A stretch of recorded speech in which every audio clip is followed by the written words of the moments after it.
the quote I always kind of say is, people always are like, oh my gosh, isn't that so scary to like go try all of these things? And I was like, the only thing scarier than trying things was the idea that I might not have the chance to try it all. And that was like the thing that just kept me going, is like, yeah, this might be scary. Yeah, I have to use bravery to do whatever I'm doing right now. But I would rather try it than not get the chance to try it.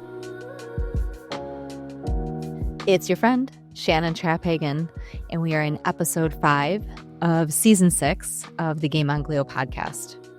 There might be many teachable moments in today's episode, and I am very excited for our next guest. But there's a quote that I wanted to share with you because it is something that has resonated with me, and I have to give thanks to my foreign exchange student daughter, who is now back home and who I miss terribly. I learned a lot from the experience of having her with me, but there was a moment recently where she got all excited. She loves sunsets. She loves sunsets. And she got all excited because there was this gorgeous sunset. I don't live too far from the water, so we get these spectacular, colorful, vibrant sunsets. And it was beautiful. It was like the sky, all the clouds had been painted a blush pink color. And the whole sky was just lit up as the sun was setting. And so we're sitting there just watching it quietly and not really talking. And then she looks over and she goes, I absolutely love sunsets. I take pictures of sunsets all the time. And she mentioned this quote. She said, I heard this and I don't remember where. I don't know if I'm saying it right, but it stuck with me. And then she paraphrased the quote she had heard. And so I went in to look it up after the fact, and it has really stuck with me because it got me thinking about teachable moments, about what we're learning in this life. It's the Australian poet Bo Taplin.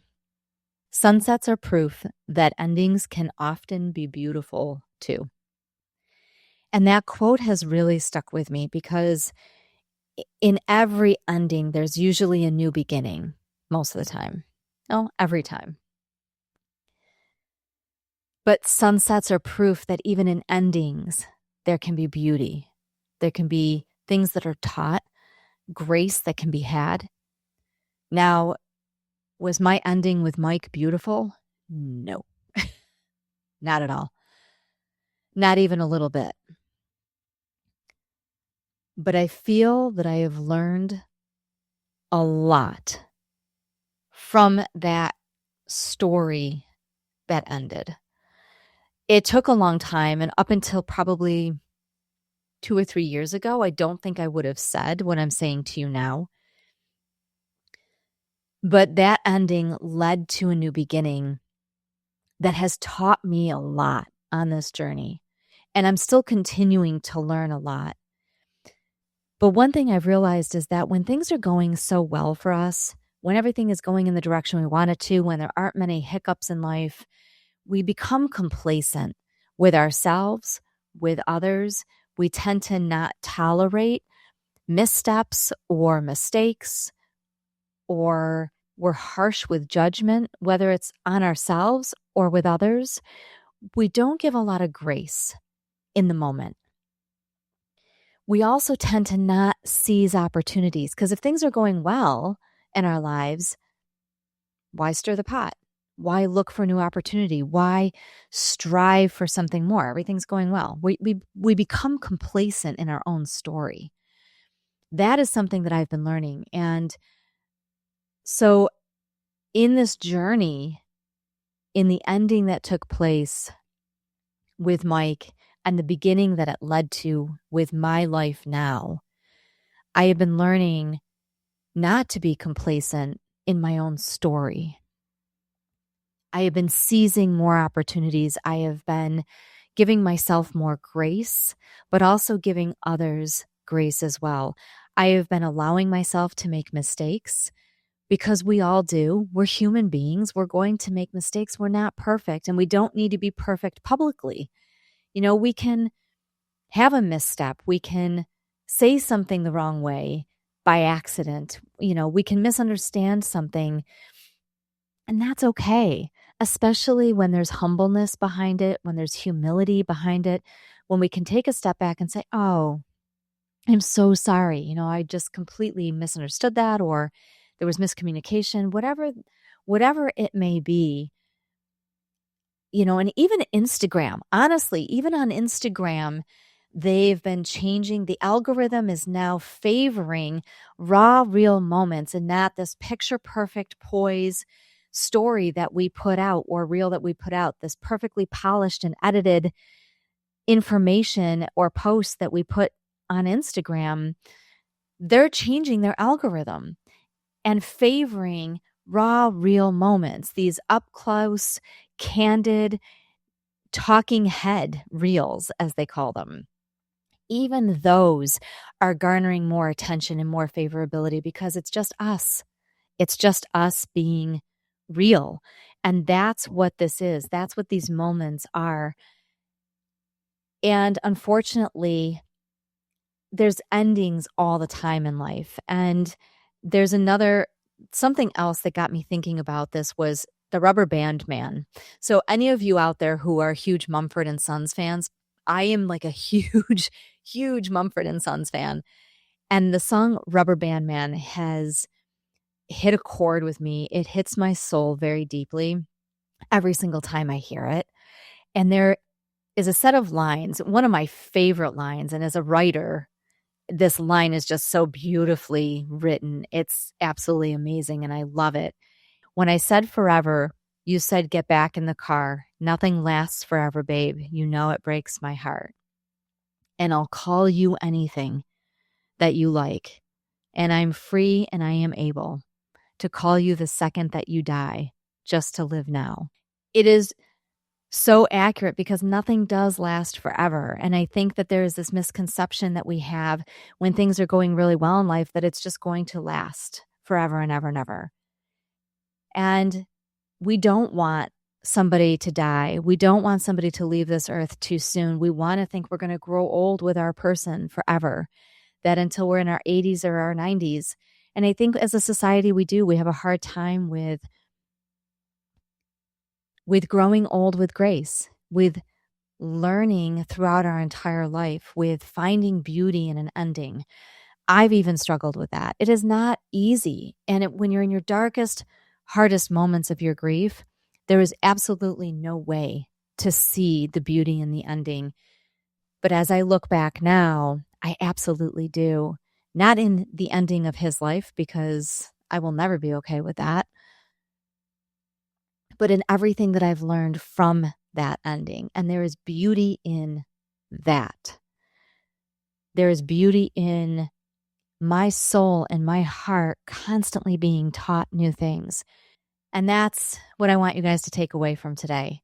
There are going to be so many more teachable moments than this when our guest joins us after a quick word from our sponsor. And it is a guest you are not going to want to miss. She is an award-winning actress. She is a huge advocate in the brain cancer community, both personally and legislatively. Grace Wethor is going to join us after a brief word from our sponsor. GT MedTech and Gametile Therapy are a premier sponsor of this season of the Game On Glio podcast. Learn more at gametile.com.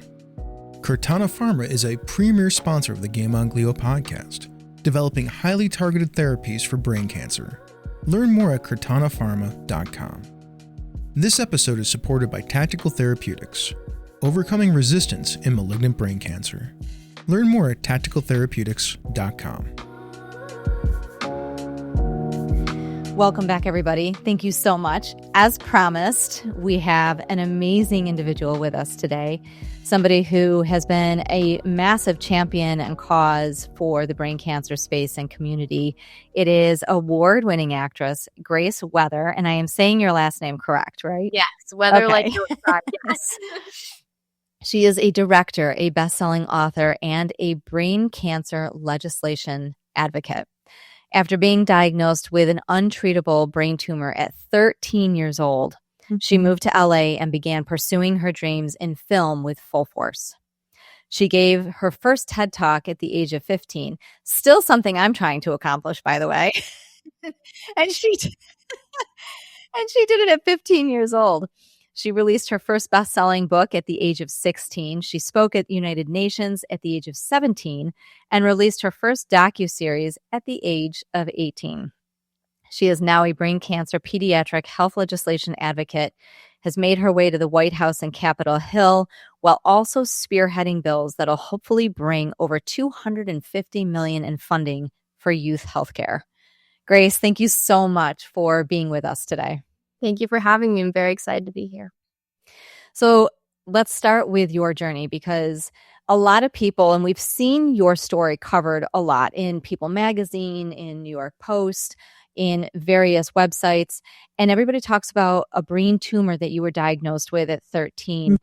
What type of tumor is it? What type of cancer is it? And let's talk about why they said it was untreatable. Yeah, so my journey began back in 2015. I think it's important to acknowledge that we're in a very different place in our community now than we were back then. I feel like we're living in the middle of history, and we're literally seeing advancements come to the forefront as we live it. So at the time I was diagnosed, I had spent about 6 months in and out of doctors' offices. They could not figure out what was wrong with me. I was having headaches. I was having these like seizure-like episodes multiple times a day. I was just not the kid that I was. I was in like 5 sports. I was like A+ student, and I just could not get out of bed. And my mom was like, we are going to figure out what is wrong. And it took a very long time. And eventually someone just suggested an MRI of my spine and my skull just to rule anything out because of the episodes I was having.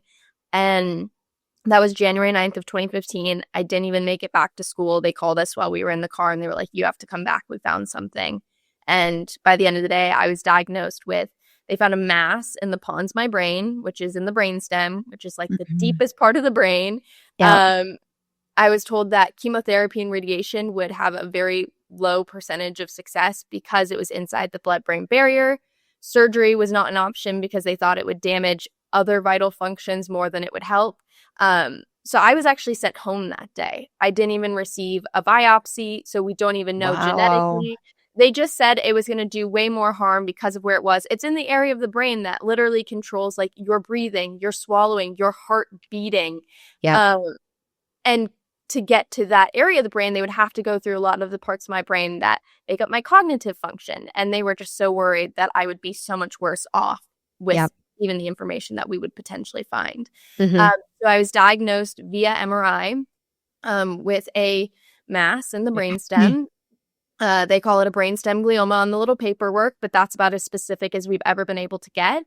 Maybe in the future, there will be biopsies that allow us to get there without damaging elsewhere. Right. But it's a very general diagnosis at this time. And I was sent home and told to drink Gatorade and make memories. That was about the extent of it. And, you know, we found out that tumors in this area of the brain have about an 8% chance of survival for 6 months, because very quickly as they begin to grow, they start taking over your heart beating and your lungs breathing. Unfortunately, many of these tumors in this area of the brain are found at autopsy because they're, you know, they go undetected and then it's too late. So I was sent home with nothing. I was put on the dreaded wait and watch protocol, as we call it. And I was told to come back in a couple weeks for another scan, and then a month, and then 2, and then 3. And those scans continued. And now it's been 11 years of scans and waiting and watching. So that's about where we're at as of now. 11 years. So you went from 6 months to 11 years. I have to take a moment to wrap my head around the fact that you're living this journey kind of in an unknown phase. There are not many brain tumor, brain cancer patients that don't have some type of awareness of what exactly their tumor is. That blows my mind that because of where it's located, and for anybody who's watching, if you don't, the brainstem is a very difficult place to get to. It's also a rare area where these tumors tend to occur. A lot of times they're in one of the frontal lobes. They're on the side of the head. They're within the forehead space of the brain, and they're easier to biopsy. They're easier to navigate and to get through. So yours being in such a complicated space and not really having a known idea of what the genomic makeup is of this tumor. Mm-hmm. How did you, as you got older, especially when you got to a point where you knew, okay, I'm beyond the 6 months, I'm doing okay right now. Did you ever get to a place where you were okay with not knowing, like not fully knowing? Yeah, I think it's gotten to the point where it's kind of just accepting, like, oh, this might just be the rest of my life in this way, you know? Yeah. And I think that I talked about this a lot, actually, when I hit my 10-year mark, because in the cancer community, when you're 10 years cancer-free, it's like a really big benchmark. But I never had an end date. Like, I never had an end to treatment. I never had an end to when my scans were completely clear. There was no end. And so I think we lived like 10 years in this survival mode of like mystery and anticipation and like all of these things that you just cannot survive in forever. And so 10 years for me was like this really big benchmark where I was kind of going towards it, and I thought I was going to feel this sort of relief. And then as I got to it, I realized something even scarier, which was, oh, this is just going to be the rest of my life potentially in this state. And I think that was very freeing in a way, because it made me realize I had to decide to remove myself from survival mode. So I feel like there was like phase 1, which was when I was kind of deep in it. And nothing has changed. That is the other thing too. This is a complete mental change that I have had to create myself. But I really feel like there has been like a phase 1, which was the first 10 years, and then a phase 2 where I'm just deciding to move on and live my life as much as I can. You know, obviously taking in my new normal into consideration, but really that benchmark was like a very important mental moment for me to be like, I need to choose to move on as much as I can from that survival mode. So I think that's really important to stress to people, because I think we all have those moments. We all have, you have to make a choice how to move through and how to move on from something, or how to change your mindset. Yeah. And I actually talked about this at the top of the show before you came on, about there being beauty in endings. And there was a poet that I quoted, an Australian poet, that talked about how sunsets are proof that even endings can potentially be beautiful. Because when the sun sets, it's the most beautiful thing you've ever seen, and it's proof that endings can have beauty. Yeah. And so as we navigate and move through each of those stages, each of these parts of our journey and our story, we have to actively choose when to let go of something and to move through something else. And it's powerful that you've done that you decided that there aren't going to be many answers to this piece, but I choose to move out of survival mode. In 10 years is a long time to be in survival mode. Basically my entire childhood. Yeah. Like growing up from 13 to 23 was under that influence. Yeah. So, I mean, all right, well, let's talk about that, because you're in survival mode your entire childhood. And yet during that time, you found a way to do all of these very big life moments, and you created momentum, not only for yourself, but you created a platform for some really hard topics. And you did that as a teenager. So how did you find the motivation to embrace life in that way, especially given that you had been in survival mode the whole time? I mean, how did you pick yourself up enough to create those kind of moments, to do the TED Talks, to write? I'm writing a book with an agent right now on my story, and I'm having a hard time getting through some of those moments and putting pen to paper. So as a teenager, how did you do that? I think that's where I might have gotten very lucky. And I always encourage people to look back at like their teenage selves and who they were when they were like 13 and what interested them, because I think I got diagnosed right at a point where I knew who I was, and I hadn't gone through those teenage years of like insecurity and, you know, growing up and all of these things that I was yet to face. And I think it just like got me at the perfect time where I just continued on with that 13-year-old resilience that we have. I I think there's a lot of different things. That's a very like complicated question because of the mindset I was in. A lot of it, I think, had to do with the community around me. I was put into like a very difficult position where even though I was living beyond my 6 months, all of my peers who were diagnosed around the same time as me were not. And so I was losing many, many friends to this illness while I was living this illness. And so there was urgency, if not just for myself, but for others as well.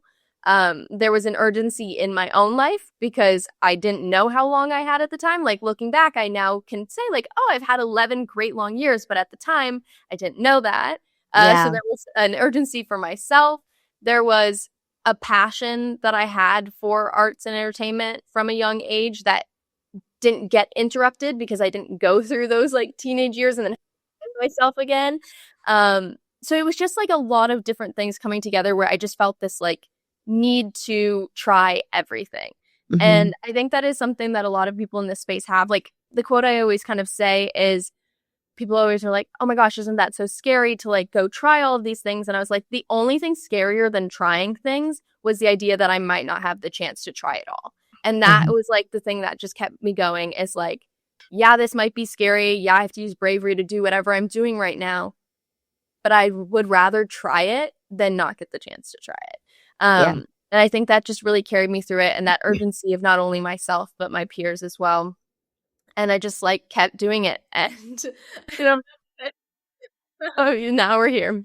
But yeah, no, I think just also finding that passion, you know, what would I do in a room if there was no one around? And I just kind of like did those things every day. And I had like weirdly enough to like say is like I had the freedom to try those things and do those things because of my situation. Like I was homeschooled because I was just like way too sick to be in regular school. And that gave me so much time to write and paint and make films and that space for creativity. And so I think the diagnosis really propelled my creativity. And I think I always had it, but I would have had to like find it again and be really purposeful about it if I didn't have that space to just continue being creative, I think, through all my teen years. How has your family been supportive? It sounds like they were extremely supportive and really helped propel you to be the voice that you've become. So how were they through the journey? Yeah, it's just me and my mom, and she was 100% the propelling force in that too. She, you know, her quote, and I've said this a million times, but I think it is so important, is you can be sad, but not sad for too long. And because we didn't have this end date, like it was so weird because we walked home with this diagnosis. Like we literally left the hospital, got in the car and drove home. And they were like, we can't do anything to help you. And it was like, okay, how long do we like sit on the couch all night long, like watching television? And like, how long are we going to do this? And and I remember we did it for like one night. That night, like my best friend came over and her mom came over and they brought like groceries and everything. And then I think like a week or two later, I was like in LA, like like going. Wow. Like we just were, she was like, you can be sad, but not sad for too long because we didn't know how long I had.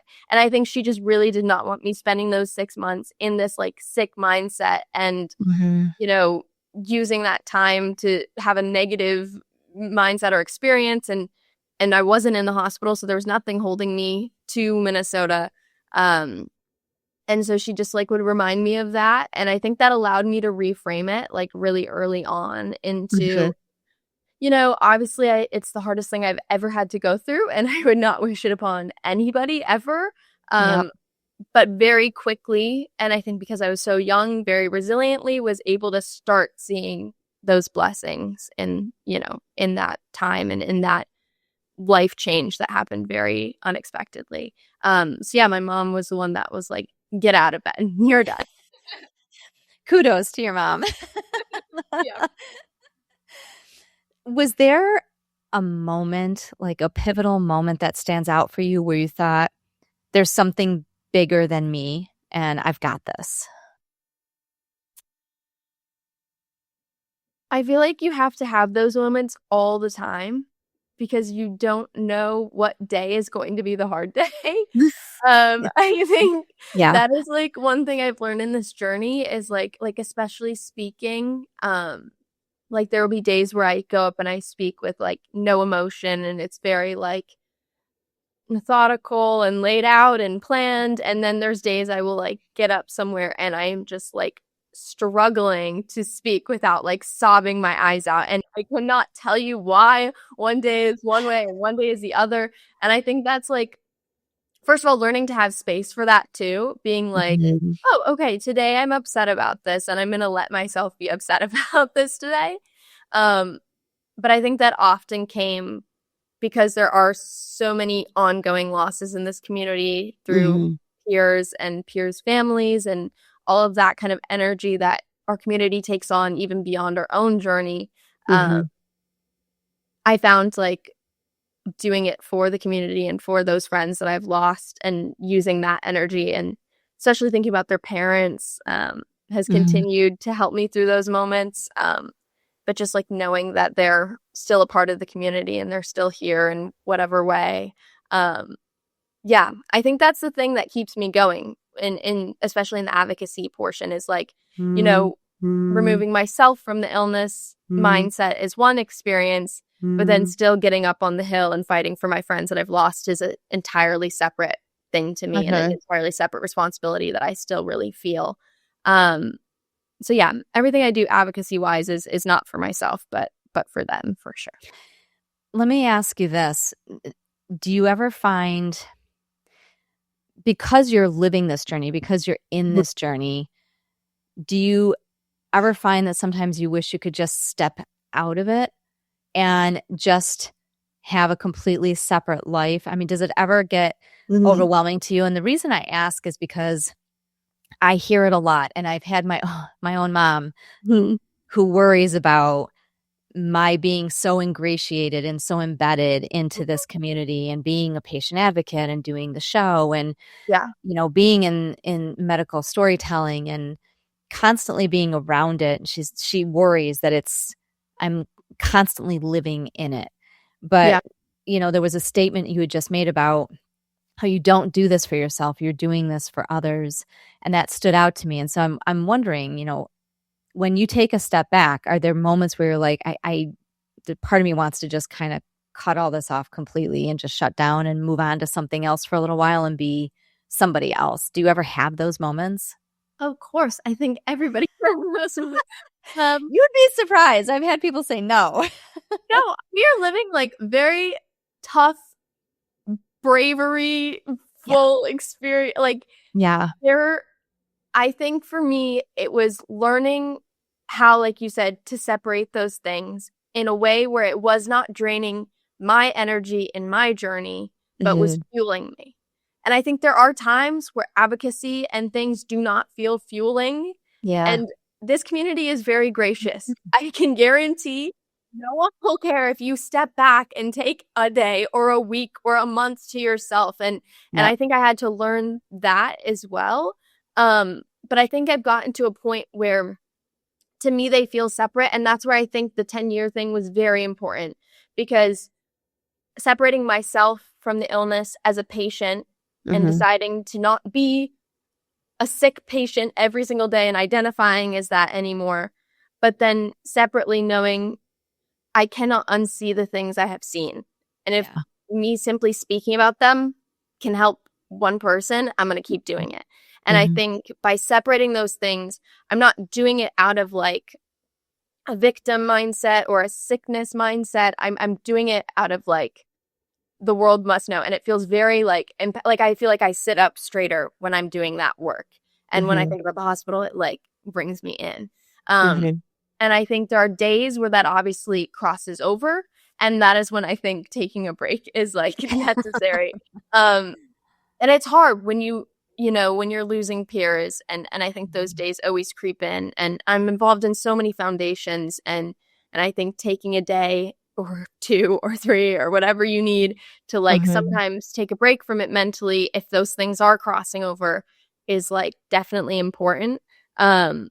But I think I've gotten to a point where I'm able, they're separate things for me. This is like a responsibility because of the things I've seen and because of my friends, and really has nothing to do with me. Like I use my story to help the future kids who are in my position, Yeah. And I think we actually have a chance to like make a difference in this space. We're actually seeing like hope, and we're seeing research that's working, and we just need the funding to keep it going. And I think that helps me move forward too. But yeah, I think the separation has been enough for me. Like I can't leave the community behind, because I know that by simply speaking, I can help. And so, yeah, it's not moving on completely. It's learning how to separate my past from the future of the community, for sure. So it sounds like you found a way to balance and navigate how you're living life and how you're approaching this. Mm-hmm. Do you ever have moments where you feel scared about the future? Like specifically the tumor and stuff? Mm-hmm. Yeah. It's so hard because it's been 11 years. And so that life just that day feels so separate from who I am now. But the truth is that the tumor is the exact same size as it was the day they found it. And I think people around patients forget that a lot too. Even survivors, even bereaved families, like the situation is the same today as it was 11 years ago. Mm-hmm. And people think time, it's like the check-in calls and the casseroles and everything stops. And it's like, no, our lived experience is still exactly the same. And I think that's when I try to like give myself space to remember, like, no, that day was hard.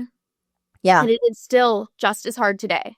Time kind of like separates those things. But I think I work with a lot of bereaved families, and it's kind of the same thing. It's like time makes us like separate from it a bit, but it's still the same thing. And survivors, it's your brain has still been infiltrated and impacted, and all of these things, you're still dealing with a new normal. And my tumor is as there as it was 11 years ago.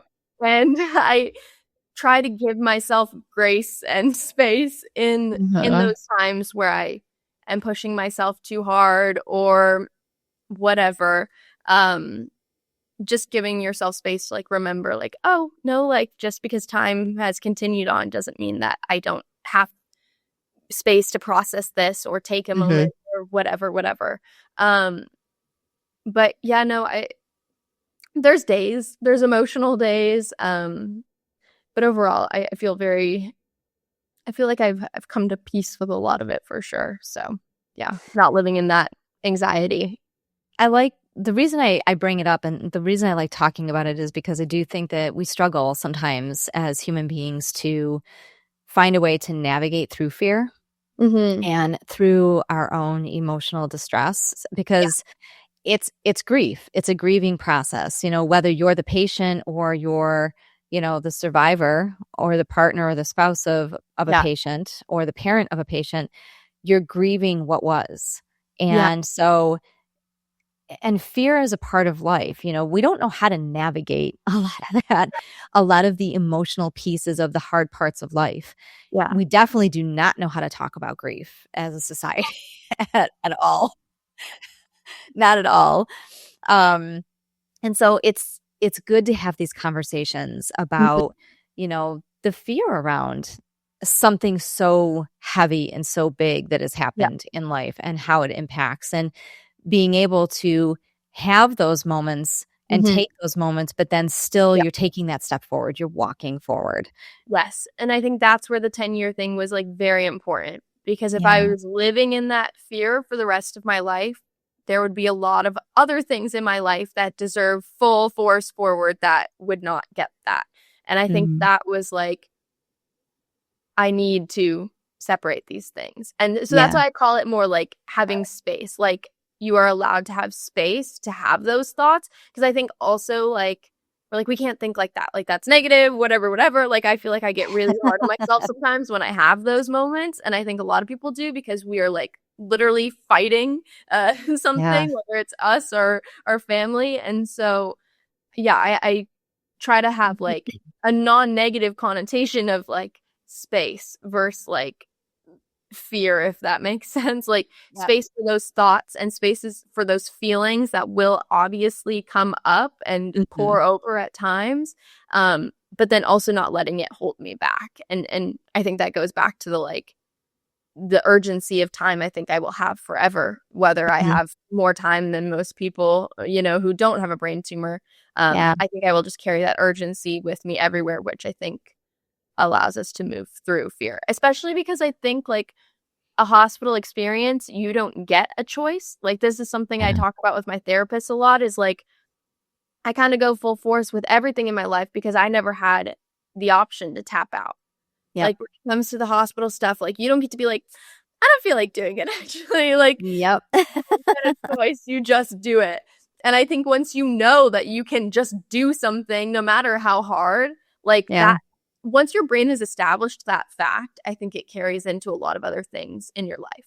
And it's why a lot of my friends have had some sort of medical experience or terminal illness or whatever, because they just get this like no tap out, must move forward mentality that I think kids in a hospital and families who have stayed in hospitals just like have. So yeah, it's a very unique perspective that you're kind of given to the world, and I'm grateful for that, and I'm grateful that I have friends that can understand that for sure. Yeah. So you mentioned there's another question I wanted to ask, but you mentioned going to therapy, and I want to touch on that briefly because I'm a huge, huge advocate for therapy, and especially when you can find the right fit, and I always try to tell people that, finding a good therapist, a good counselor is like finding the perfect pair of jeans. Every jeans are going to fit everybody differently, and therapy is no different. You don't just walk in somewhere and automatically, you guys are in sync. Everybody fits differently with a therapist, and you have to kind of try a few on to figure out who works for you.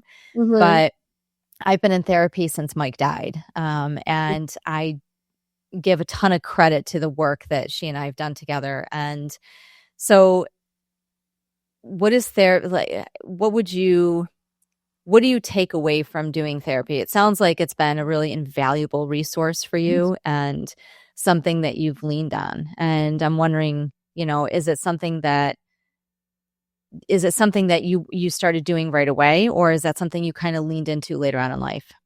I don't think I started till I was like 17 or 18. My mom made me go. There's that mom again. I think what I really love about therapy, because we talked about how like nonlinear grieving and healing is in this community, is I loved, okay, you go this day of the week at this time every week. And it was so nice to have a place where I sat down each week and was like, and someone has notes and recaps where I was a week ago and then where I was today. Because I think like in this community, everything is nonstop all the time. And you don't have a moment. You can't hesitate on decisions. You can't hesitate on not living life. Like just all of these things are just like forward, forward, forward, thinking about the next thing, thinking about, and therapy gave me that space to be like, a week ago, I felt like this. And this was my biggest problem. And this week, that problem is non-existent. Or this week, that problem is 10 times bigger because I let myself think about it way too much. And I think it was mostly having that like timed thing where I was forced to step away from everything else and acknowledge where I was before and where I am now and where I want to be next week, that I really loved, because everything else also was structured like that. Like my scans were structured like that. And it's like, well, we should have a mental schedule then as well. And I felt very lucky. I was at the Children's Hospital in Minneapolis, and they had an integrative medicine clinic. So they didn't do talk therapy in a traditional sense, but they had a lot of other therapies. They had like social workers that weren't so like social workery, which was very helpful as a teenager. They had like a bunch of other like physical therapies too. So I think like having that set time to be like, okay, today I am acknowledging like the tension in my body, or today I'm acknowledging like where I'm at mentally, and today I'm acknowledging like all of these things. I think that's what I really love about therapy is those benchmarks of time, because in this community there's no stopping. So that's my biggest thing, is even if you don't feel like you have anything to talk about, just a moment, you can like sit in silence if you want to. Having a moment of someone else who's like, this is what you felt a week ago, and being like, oh, okay. Like, it wasn't the end of the world, or it was the end of the world. I need to figure out a new solution now. I think it's a great way too to measure how far we've come. It's hard for us to measure ourselves in our growth and where we've come. And it took my therapist actually going back 3 years, 4 years and saying, you would not have said this 4 years ago. This is how you felt and looked 4 or 5 years ago. So being able to use that span of time and have somebody else play back for us where we were, I think it's such a great measure of how much we have grown and how much strength we do have inside of us, especially when we have moments where we feel weak and we're like, I just feel like I'm not doing what, So I do think that for me, like when you said that, it made me think about, I was like, oh, wait a second, my counselor's done that. She's pulled up notes from like 5 years ago and she's like, you wouldn't have said this 5 years ago. Yeah, I love that. So what do you, in looking over everything you've done over the last 11 years and where you are now, what do you think, what have you accomplished that surprises you that you don't think you would have done had it not been for this diagnosis?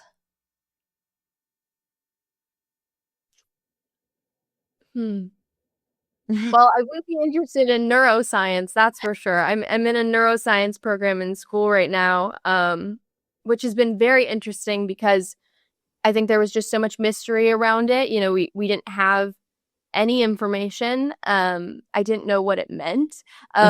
And it's just this like very scary thing and all this terminology. Like we always joke, like, I think like every family should just like automatically get like a degree in something because like you just learn so much.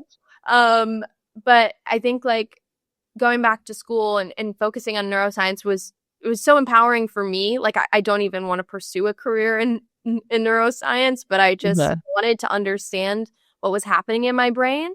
And even like glioma is like such a scary thing. And then we're like learning about glial cells in class, and you're like, oh, they're not only this horrifying, terrible thing that I've been learning about, like there are cells in our brain that are helpful. And just like all of these things that were so mysterious to me at the time and felt so foreign, like familiarizing myself with that and taking away the fear of it has been so empowering and so interesting to just like understand. It's also been terrifying in a ways, but the interest in the brain has been really interesting to me because I was not good at science growing up at all.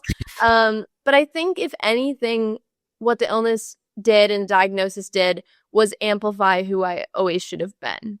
And so I think that to me was like the biggest lesson of like, I had this moment where, you know, you have all of these things that you think are required. Like I was in 7th grade. So like every test was so important.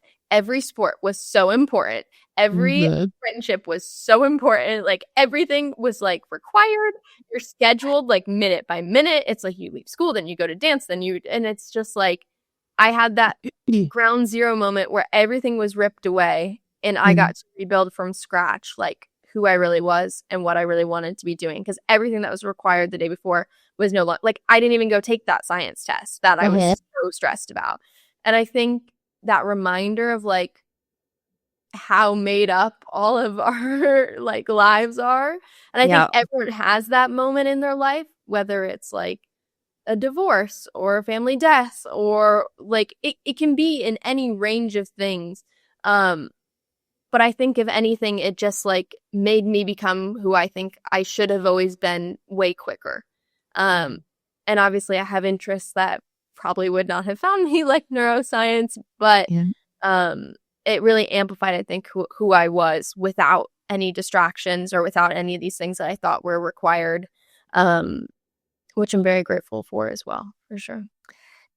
It sounds like it stripped away that preconceived notion and that cognition of what we're supposed to be doing and allowed you to really pursue the deepest parts of who you are. And that's pretty profound.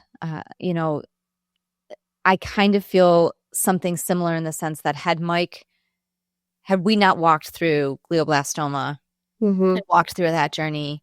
I was already an author. I was already writing, but I was doing this stuff on the side. I was so afraid. I had another job. I was so afraid to do it full time, to jump full in, Yeah. because there was all these notions of what's expected of you and what you should be doing, and pursuing certain dreams might be irresponsible, and we're building this other life. It wasn't until all of that was taken away that Mm-hmm. I really stepped into who I think I am meant to be. Yeah, exactly. And I know, and it's like, we're like, oh, that's so irresponsible. And you're like, but it could all be gone tomorrow. So so it's like, really, how irresponsible is it if it can go away anyways? And I think that realization, and also that knowledge that you can rebuild from nothing, like Yep. that doesn't go away. And I think that's when I talk about like doing things and trying things. It's like, we already rebuilt things out of our control. And so like trying something, like, what's the worst that can happen? I have to rebuild again. I know I can do that. Yeah. I think like my therapist also talks about kind of like collecting facts. Like once you have a fact in your brain that you've done something once, the next time is a lot easier. Like, oh, I have this fact that I can do this, or I have this fact about this and this and this. And it's like, we collect so many facts when going through this illness that I think a lot of things just seem like a lot easier after that, because we collect these facts of like, I can rebuild from nothing. I can get through things. I know who I am. I know I have a family support system. I know who's not my family support system. Like all of these things, we collect so many facts so quickly because we're put into so many different situations that we are not expecting to be in. And I think that helps with that resilience that we see in a lot of people who have been introduced to this illness in one way or another. I like too that you brought up what you're learning in neuroscience, and because I come from kind of a clinical research background and a writing background and a social work background, and I have all of these degrees and certifications, and but clinical research was a big one. And when Mike died, I dove heavy into clinical research and into trials and studies and understanding not only the disease state, but the brain state and how pliable and resilient the brain actually is.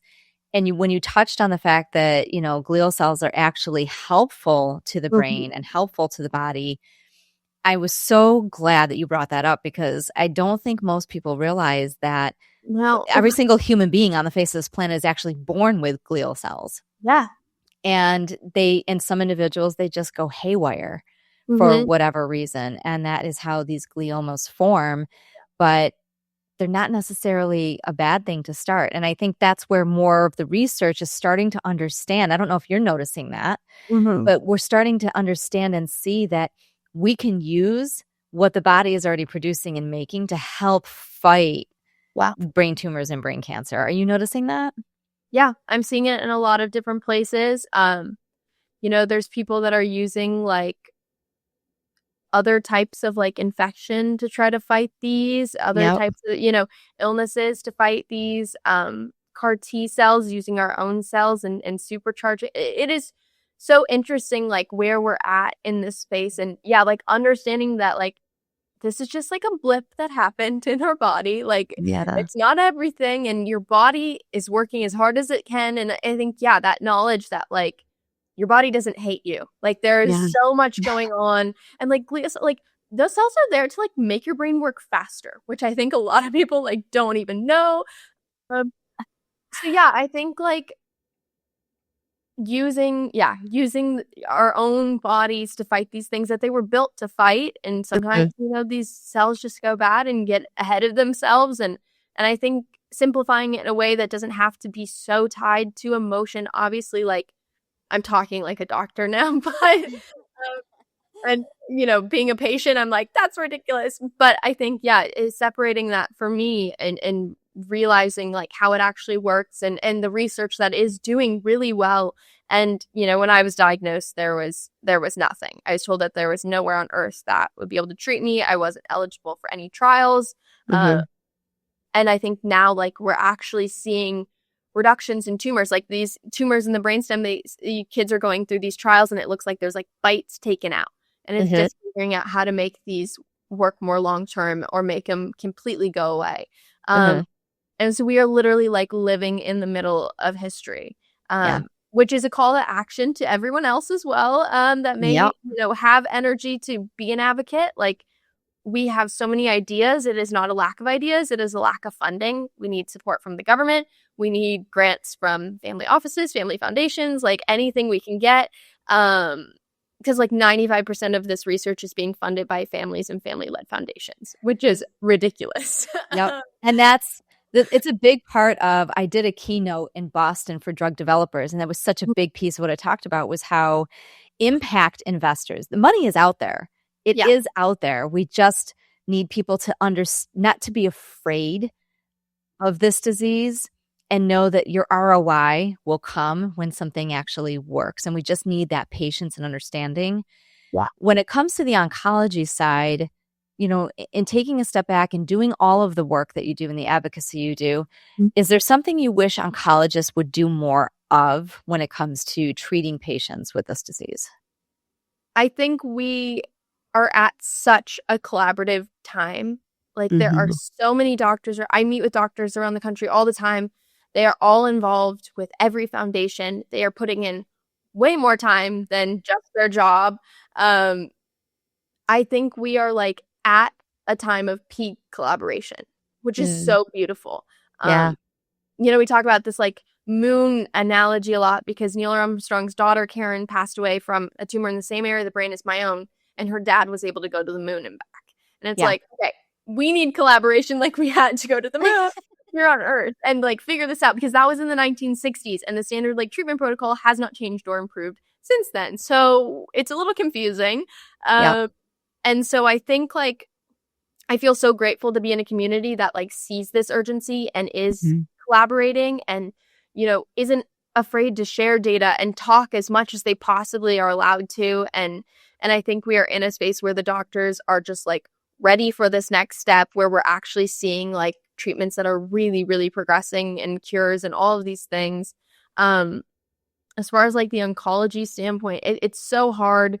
I work with a foundation called Together, and one thing that we've been working on implementing is like a nurse navigator program, where nurses can speak to families, because I think oncologists have just like a really hard, it's like they have one job and it's like they can't be there for you in every way. It's a very difficult system because it is so many things and rules and whatever, but the nurse navigator program allows families to connect with nurses and to understand what is happening and be able to ask those questions when they're not in the room. Because the truth is, like, I remember sitting in the room and my aunt would have to come with a notebook because my mom could not digest a single thing that was being said. She's like, what did they just say? Like, could not remember anything. And so I think having like nurses that are giving their time to be able to speak with families, and the online community that did not exist when I was diagnosed, and the doctors that are speaking and are showing up for every foundation and every trial that they can. Everyone is just like tackling this. And it's like our community is fighting so hard, and we need like support from people who are not inside this little bubble that is already working way too hard. So I think it's, obviously there's constraints. And I understand that, but I think we're doing as much collaboration as we can right now to get this done, for sure.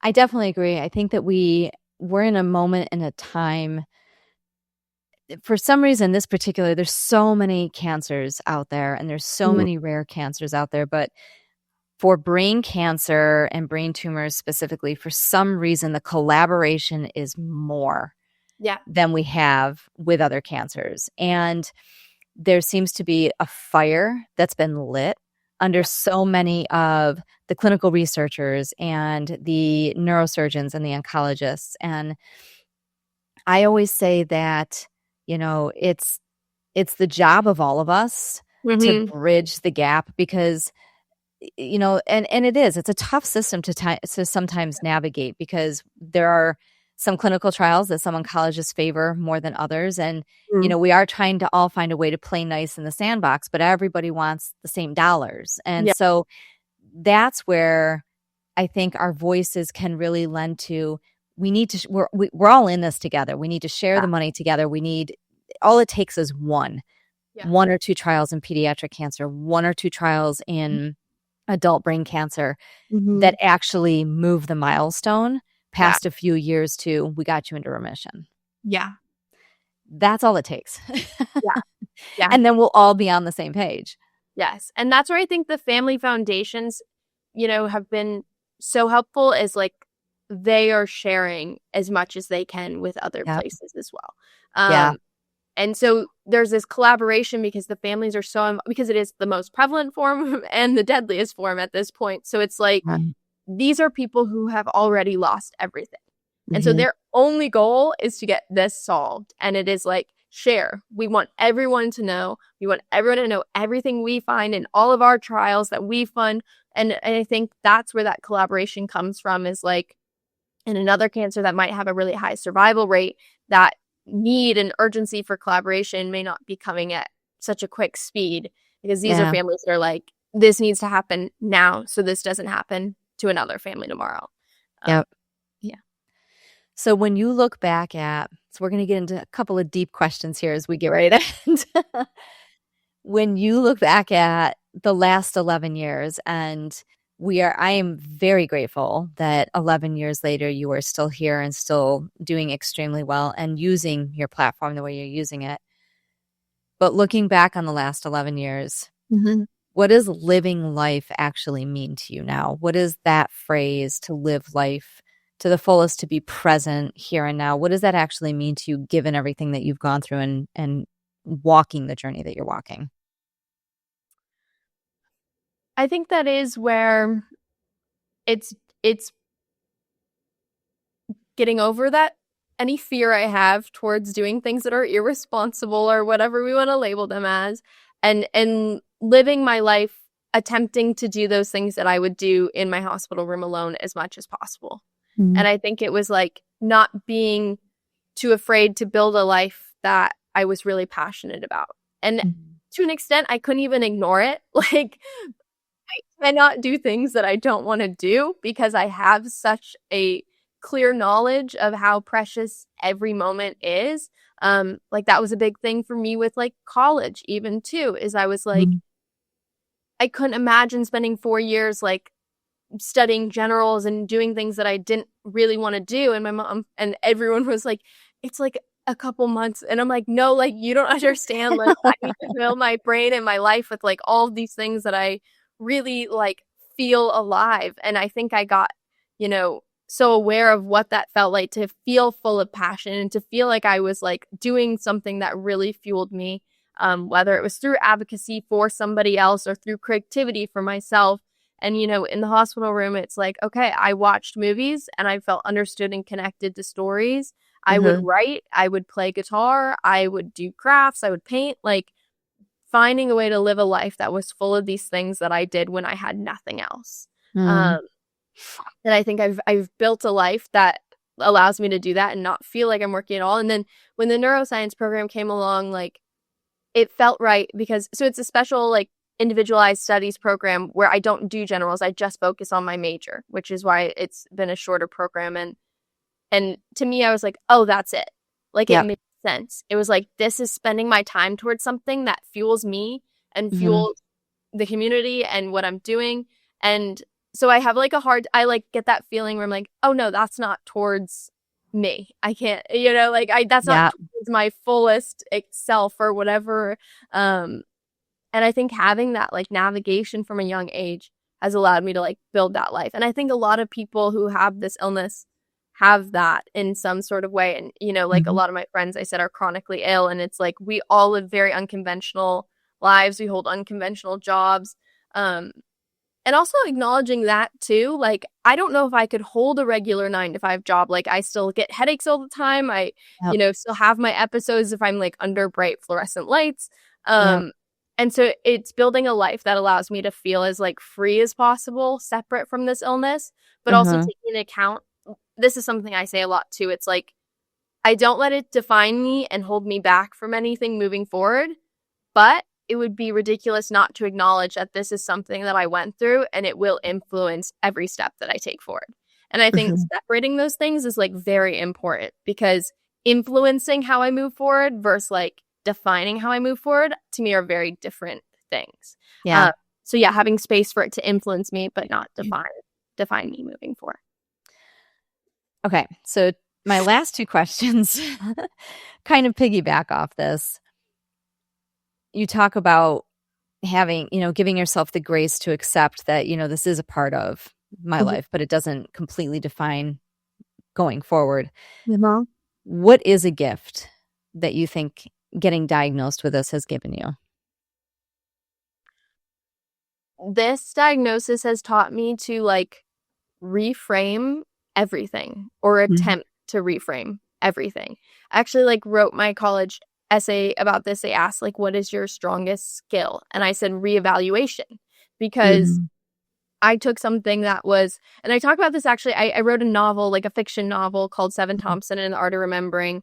And it talks about this art of context. And I actually talked about this in one of my last TED Talks too. It's called The Dying Girl's Guide to Life. I talk about the art of context. And it's this idea that like, if I could take the worst thing that ever happened to me and see good in it somehow, I feel like I can do that with everything.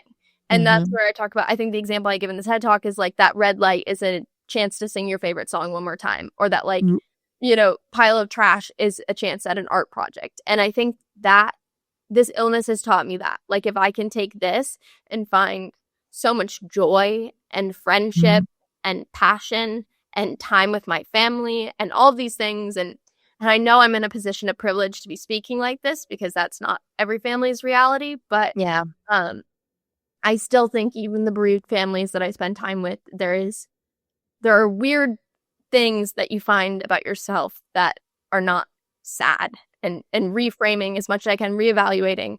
And I think that skill is something that I'm forever grateful for and will not be able to get rid of it, even if I want to. I love that. I think it's important to recognize that, I mean, Mike's cancer diagnosis has given me a lot. It's taken a lot away, but it's also given me a lot. And so I need to recognize, and it's hard to do. It is not always easy to step into that. I think that's where we get like, it's like when you start thinking about those two levels next to each other, it's like, well, obviously no. Like obviously like obviously one is way higher and lower than the other. But I think like when you think about them simultaneously, almost more than separately, simultaneously, it's like stacking them on top of each other instead of like comparing them. Is where you can really get that power from it, if that makes any sense at all. Yeah, it's honestly, it's like my counselor had always, because I was always so good at contrasting two things. I couldn't have two things be in the same space. So it's this, but this. And she would say, why don't we reframe this? You can have this be and have that be. You can feel this and that at the same time, simultaneously. And that's kind of what I'm thinking of as you're describing that's really there's the duality of the two things can coexist. Yes. And that is this experience, is having a million things be true at the exact same time. That is like such a hard lesson, and I just have started to learn in the past year, so it takes a while for sure. Yeah, honestly, I think there are people who are in their 90s that could probably say it's still something they have not mastered or learned. So so before we wrap up, given all that you've already accomplished and all that you've already done at such a young age, what is a dream that you still feel, what's something you still want to accomplish? What's a dream you still want to make happen that hasn't yet? I really do want to use my filmmaking and storytelling and platform and media to help amplify this community.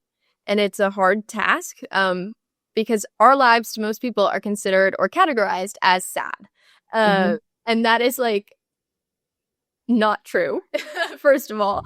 I think it's such an interesting label to me, because I think our community is so full of joy and so full of connections and beautiful moments and passion. And it is hard to get the outside world to want to see things that they can't comprehend or don't want to face are real. And so I really think that there is a space where we can use media and use entertainment to amplify our little tiny community and the work it's doing. So I'm working towards that. I have written a million different ways. I have packaged it a million different times. But I really think there is a way to use that. And I'm looking for that moment where it all kind of comes together. But yeah, it's hard to get people to think about our community because it forces them to acknowledge their own mortality and their family's mortality and all of these things that are not fun to talk about. But I think we have an opportunity to share how joyful our community is and how passionate our community is and how much connection and communication comes from this club that we never wanted to be a part of, as everybody calls it. So yeah, that is a major goal of mine is to find the best way to share our community with the world. I 100% agree. Very similar journeys in two different veins of it, but yeah, I see it very much the same way. And I feel like storytelling is such a way to capture what this is, but also how not to be afraid. You know, I was so afraid of death before Mike ever got sick. So petrified. And I was more afraid that I would be the one that something would happen to. And then what would happen to him? And I didn't want to cause him that pain. And it was something I was afraid of. And then he got sick and then he died. And going through that, it ripped the fear right out from underneath of me. There was no more fear of death. There was no more worrying about the future, planning so much for the future and being present. And I think that storytelling, I think that using media and film and platforms like this are the best way to allow us to tap into things that we don't fully understand, but find beauty in them, find the courageous joy. And I talk about courageous joy all the time, especially on social media. So I love that you're doing this. I love that you're such a voice and such an advocate in this space. We need more of it. We need forward-facing individuals who are willing to move against the grain and step against the fear. And that's exactly what you're doing. And I said at the top of the show before you came on, there were going to be a lot of teachable moments in this episode. And I had a feeling that there would be. And I'm so glad I didn't disappoint the viewers. I'm glad. I teach myself back. I think I need more. I am so grateful for you and, you know, to be present with you in this journey. And can you just share with our viewers where they can find you, where they can follow you, where they can look up more of the work that you do? Yeah, I guess my Instagram is usually the most active. It's Grace, Grace Wethor, Wethor. And so anybody can follow your journey there. They can see all that you're doing. You are actively involved in the community. And I know that you do post a lot of the work that you're doing on that site. So for anybody who is watching that's interested, please feel free to go and follow her. You know, we will also be updating our site on social media, on Instagram and TikTok and YouTube, but we'll also have hyperlinks to a lot of the work that you do. So if anybody's interested in your TED Talks and your book, all of those will be on our website when the episode releases. So people can find it there as well. Grace, thank you so much for taking the time to be with us today. This is so wonderful. It's so nice to sit down with people who have had different experiences within the community too, because it makes you realize how universal all of these experiences are. So I feel very grateful to talk to you today. Thank you so much. I'm telling you, whether we know each other or not, I think we're all tethered and connected in some way, shape, or form. All right. Well, thank you so much, Grace, for being with us today. And for everybody who is watching, we will be right back. You've been listening to the Game On Glio podcast, the podcast designed to educate, advocate, and tell real stories of those walking a caregiving journey, a journey through rare cancers such as brain cancer, and grief and loss. Like what you hear? Share us with others. Follow us on Instagram at Right Life Stories, Facebook at Game On Glio, or visit our website, rightlifemediallc.com. You can also subscribe to our YouTube channel, which has full video episodes and featured content. You can find us anywhere podcasts are played.